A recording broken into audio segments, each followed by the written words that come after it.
ാണ് ഇന്ന് സെപ്റ്റംബർ 5 അധ്യാപക ദിനമാണ്. ഈ അധ്യാപകരെ പറ്റി ഒരുപാട് നല്ല ഓർമ്മകൾ. നമ്മുടെ രാഷ്ട്രപതിയായിരുന്ന ഡോക്ടർ സർവേപ്പള്ളി രാധാകൃഷ്ണൻ, നമ്മുടെ ആദ്യത്തെ രാഷ്ട്രപതിയും അതേപോലെ കുറെ കാലം ഭരിച്ച ഒരു രാഷ്ട്രപതിയും കൂടെയായിരുന്നു സർവേപ്പള്ളി രാധാകൃഷ്ണൻ. അദ്ദേഹം ഒരു ഫിലോസഫർ പ്രസിഡന്റ് എന്നൊക്കെ, തത്വചിന്തകൻ, ഫിലോസഫർ. ഇന്ത്യൻ ഫിലോസഫിയെ ലോകത്തെ ഏറ്റവും നന്നായി പരിചയപ്പെടുത്തി കൊടുത്ത ആളാണ്. വസുധൈവ കുടുംബകം എന്നൊരു ആപ്തവാക്യമുണ്ട്, ലോകമേ തറവട. ഇതേക്കുറിച്ച് വളരെ അന്താരാഷ്ട്ര വേദികളിൽ ഏറ്റവും സമർത്ഥമായി പ്രതിപാദിച്ചിരുന്ന സർവേപ്പള്ളി രാധാകൃഷ്ണൻ, ഡോക്ടർ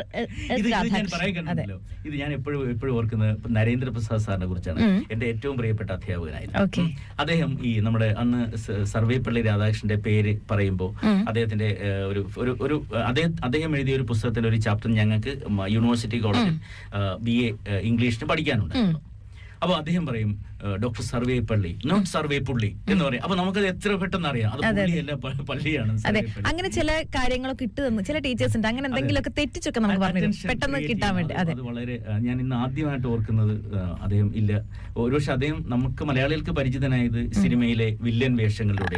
പക്ഷെ അതിനപ്പുറം അദ്ദേഹം ഒരു എഴുത്തുകാരനായിരുന്നു, നാടകകൃത്തായിരുന്നു. നമ്മുടെ കവിതകളെ അദ്ദേഹം ഭയങ്കരമായി നിരീക്ഷിക്കുമായിരുന്നു. ഇപ്പൊ നമ്മുടെ സച്ചിദാനന്ദനെ കുറിച്ചൊക്കെ അദ്ദേഹം എഴുതിയ മനോഹരമായ വരികളുണ്ട്. എന്താണ് വചനത്തിന്റെ സൂര്യഹൃദയം പിഴിഞ്ഞൊരു തെറ്റിപ്പോയി വചനത്തിന്റെ സിര പിഴിഞ്ഞൊരു സൂര്യഹൃദയം വാർക്കുവാൻ വെറുതെ മോഹിച്ച പരാജയത്തിന്റെ ശിശിരഗ്രന്ഥികൾ എന്നെഴുതിയ സച്ചിദാനന്ദനെ കുറിച്ച് വളരെ കൃത്യമായ ചില നിരീക്ഷണങ്ങൾ അദ്ദേഹം നടത്തുന്നുണ്ട്. ഈ രീതിയിലൊക്കെ ഞാൻ ആദ്യമായിട്ട് ഓർക്കുന്നത് ഇന്ന് ഒരുപക്ഷെ മരണപ്പെട്ടത് കൊണ്ടാകാം അദ്ദേഹത്തെയാണ്. ഐശ്വര്യ പറയൂ, ഏറ്റവും പ്രിയപ്പെട്ട അധ്യാപകനാരാണ്, അധ്യാപികയാരാണ്? മാത്രമല്ല നമ്മുടെ ശ്രോതാക്കളോട് പറയാം, നിങ്ങളുടെ അധ്യാപകരെ ഇന്ന് ഓർക്കും, അവരെ കുറിച്ച് നിങ്ങളെ ഏറ്റവും പ്രിയപ്പെട്ട അധ്യാപകനാര്, അധ്യാപികയാര്, നമുക്ക് മെസ്സേജ് ചെയ്യാം. അതെ, അവരായിട്ടുള്ള വിളിച്ചും പറയാം. നമ്മൾ 800-1476 എന്ന നമ്പറിലേക്ക് നമ്മളെ വിളിച്ചും പറയാം അല്ലേ. കാരണം എന്താ, ഇഷ്ടപ്പെട്ട അധ്യാപക അവരായിട്ടുള്ള ഓർമ്മകള് അതൊക്കെ നമ്മളായിട്ട് ഷെയർ ചെയ്യുമ്പോൾ അത് കേൾക്കുന്ന ആൾക്കാർക്ക് കൂടെ അതൊരു ഇൻട്രസ്റ്റിംഗ് ആയിട്ടുള്ള ഒരു കാര്യമായിരിക്കും. പിന്നെ എനിക്ക് ഏറ്റവും ഇഷ്ടം കുഞ്ഞുണ്ണി മാഷിനെയാണ്.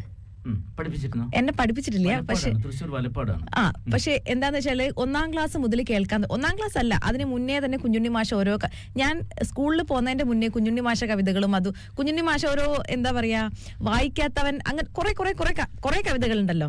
അപ്പൊ കുഞ്ഞുണ്ണി മാഷ അത് കഴിഞ്ഞ് പിന്നെ ഞാൻ 1ാം ക്ലാസ്സിലേക്ക് കടക്കുമ്പോൾ അപ്പൊ അത് കഴിഞ്ഞ് 1ാം ക്ലാസ്സിലേക്ക് കടക്കുമ്പോൾ വിജയം മാഷ് എന്ന് പറഞ്ഞാല് എന്താ പറയാ, നമ്മള് പിള്ളേരുടെ ഒക്കെ ഒരു സ്വത്തായിരുന്നു. കാരണം അല്ല, ഞങ്ങളുടെ നടുത്തൂർ സ്കൂളിലെ വിജയ മാഷ്. വീണ്ടും അല്ല, വിജയ മാഷ് എനിക്കിപ്പോ ഞാൻ ഓർക്കുകയാണെങ്കിൽ ആദ്യം ഓർക്കുന്ന 2 ടീച്ചേഴ്സ് വിജയ മാഷും കരുണ മാഷും ഒക്കെയാണ്. കാരണം ഇവർ രണ്ടുപേരും ഈ ടീച്ചേഴ്സ് ഭയങ്കരമായിട്ട് ഹാർഡ് വർക്ക് ചെയ്യുക പിള്ളേരെ പഠിപ്പിക്കാൻ എന്ന് പറയും നമ്മള്. അത്രയ്ക്ക് അവർ ഹാർഡ് വർക്ക്. കാരണം ഈ കരുണമാഷ കാര്യമൊക്കെ എടുത്ത് പറയുകയാണെങ്കിൽ അദ്ദേഹം ഒരിക്കലും ഒരു പഠനത്തിന് മാത്രം ശ്രദ്ധ കേന്ദ്രീകരിച്ച ഒരാളല്ല. കാരണം അദ്ദേഹം പറഞ്ഞ കലയും കൂടെ വളരണം. നിങ്ങൾ പഠിച്ചിട്ട് മാത്രം കാര്യമില്ല, നിങ്ങൾക്ക് എന്തെങ്കിലും കലാപരമായിട്ട്. കാരണം കരുണമാഷ് ഇംഗ്ലീഷ് പഠിപ്പിച്ച കുട്ടികൾക്ക് നന്നായിട്ട് ഇംഗ്ലീഷ് സംസാരിക്കാൻ പറ്റും. പിന്നെ ഈ കരുണമാഷിയുടെ വേറൊരു കാര്യം എന്താ വെച്ചാൽ, ഞങ്ങൾക്ക് ഇപ്പോൾ കുട്ടികളുടെ കഴിവ് സർ ആദ്യം കണ്ടുപിടിക്കും. നമ്മൾ 1ാം ക്ലാസ്സിലും 2ാം ക്ലാസ്സിലൊക്കെ വരുമ്പോൾ കരുണമാഷ് ആദ്യം നമ്മളെ കൊണ്ട് പാടിപ്പിക്കും, പിന്നെ കഥ പറയിപ്പിക്കും. വിജയമാഷാണെങ്കിൽ കഥ എഴുതിപ്പിക്കും. ഇവരുടെ ഈ കലാപരമായിട്ടുള്ള നമുക്ക് എന്തൊക്കെ ഉണ്ട് അതും ഉറപ്പായിട്ടും. വേറെ കാര്യം, ഇപ്പോ നമ്മുടെ വിനേന്ദ്ര സാർ വന്നു കഴിഞ്ഞാൽ ഈ നയാഗ്ര വെള്ളച്ചാട്ടം പോലെയാണ് പ്രവഹിക്കും ലാറ്റിൻ അമേരിക്കൻ സാഹിത്യവും. അദ്ദേഹം ഒരു കവിത പഠിപ്പിച്ചു കഴിഞ്ഞാൽ ആ കവിതയ്ക്കകത്ത് ഒതുങ്ങില്ല.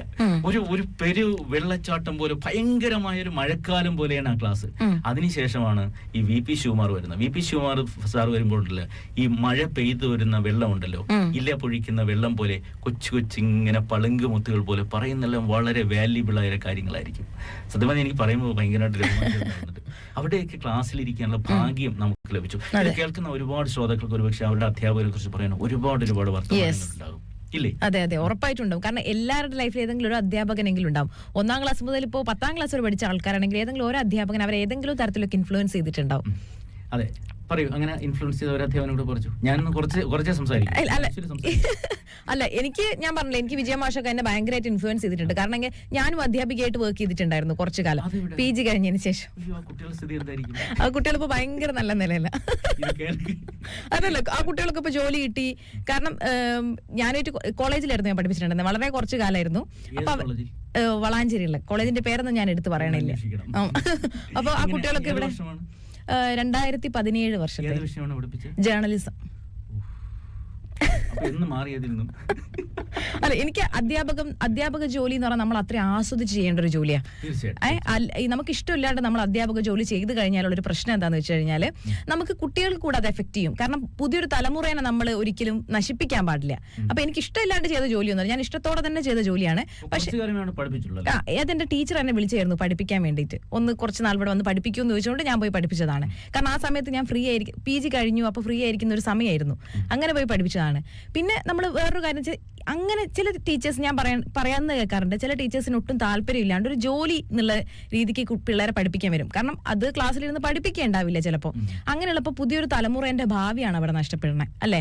അപ്പോൾ അധ്യാപന ജോലി എന്ന് പറഞ്ഞാൽ നമ്മൾ അത്രയും ഇഷ്ടപ്പെട്ട് അത്രയും പാഷനേറ്റ് ആയിട്ട് നമ്മൾ കാരണം ഒരു പുത്തൻ തലമുറ ഭയങ്കര എന്താ പറയാ സൂപ്പർ നല്ലൊരു നിലയിലെത്തണം എന്നൊക്കെ ആഗ്രഹിച്ച് നമ്മൾ പഠിപ്പിക്കണം, അല്ലേ?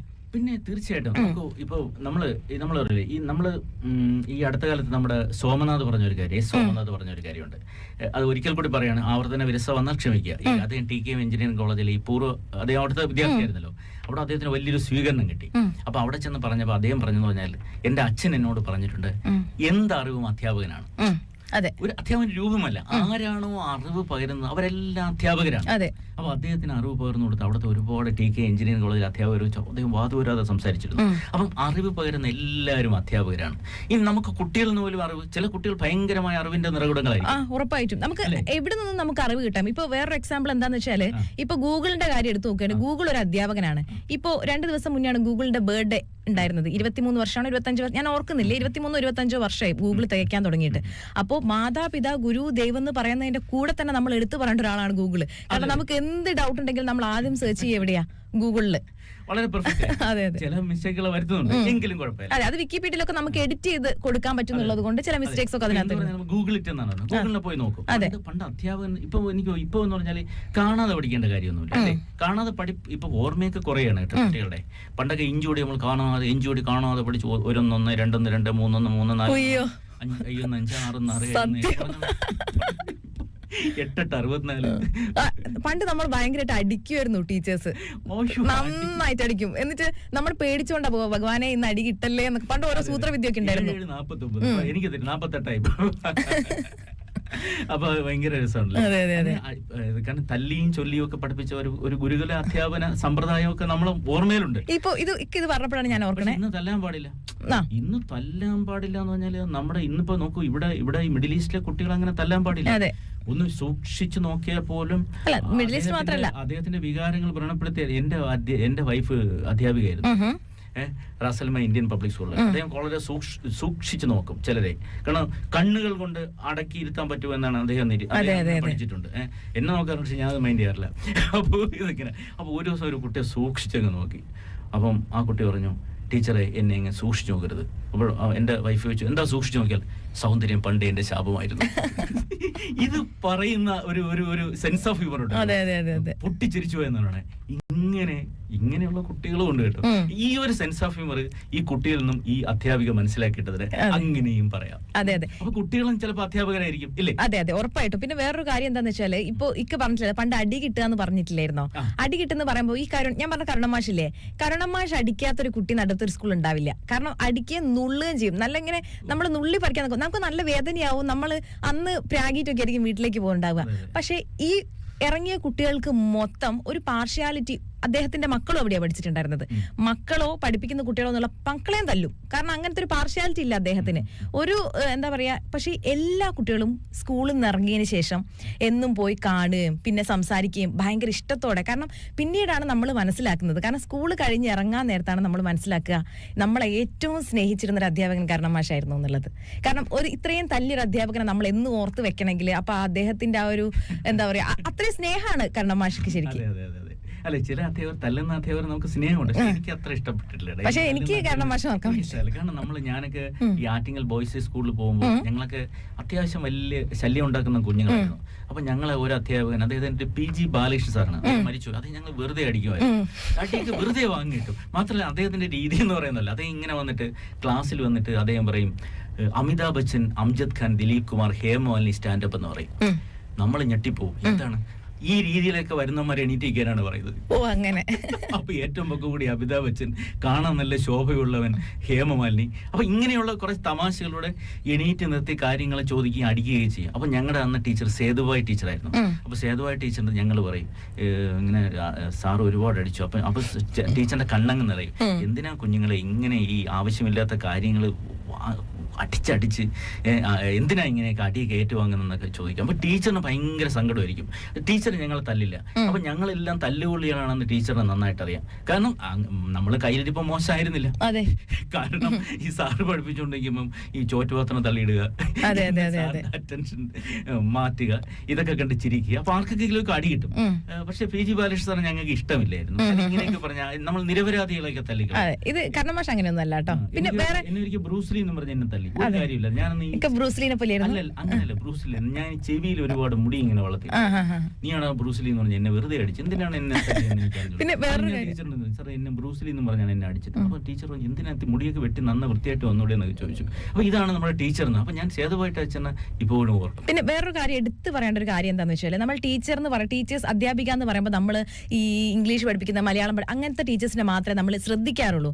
പക്ഷെ നമുക്കൊക്കെ ഒരു മാനസിക ഉല്ലാസത്തിന് നമ്മൾ ഒത്തിരി ഹെൽപ്പ് ചെയ്യുന്ന നമ്മളെ PT ടീച്ചേഴ്സാ അല്ലെ. അവരെ നമ്മൾ എന്തായാലും എടുത്തു പറയേണ്ട ഒരു കാര്യം തന്നെയാണ്. കാരണം നമ്മളിപ്പോ പഠിച്ചിരുന്ന് ഭയങ്കര ടെൻഷനായിട്ട്, നമ്മളിപ്പോ ഭയങ്കര സ്ട്രെസ്സൊക്കെ ആയിട്ട് നമ്മൾ ഇരിക്കുമ്പോൾ ഒരു മണിക്കൂർ ഉണ്ടാവും PT പീരീഡ് എന്ന് പറഞ്ഞു കഴിഞ്ഞാൽ. അപ്പൊ നമ്മൾ ടീച്ചർ വന്നിട്ട് നമുക്ക് കുറച്ച് കളിക്കാന്ന് പറഞ്ഞ് കൂട്ടിക്കൊണ്ടുവന്ന്, അത് എന്താ പറയാ, നമ്മളെ പഠനത്തിന് വരെ അത് ഭയങ്കര ഉപകാരമായിട്ടുണ്ടെന്ന് എന്റെ ഒരു അഭിപ്രായം.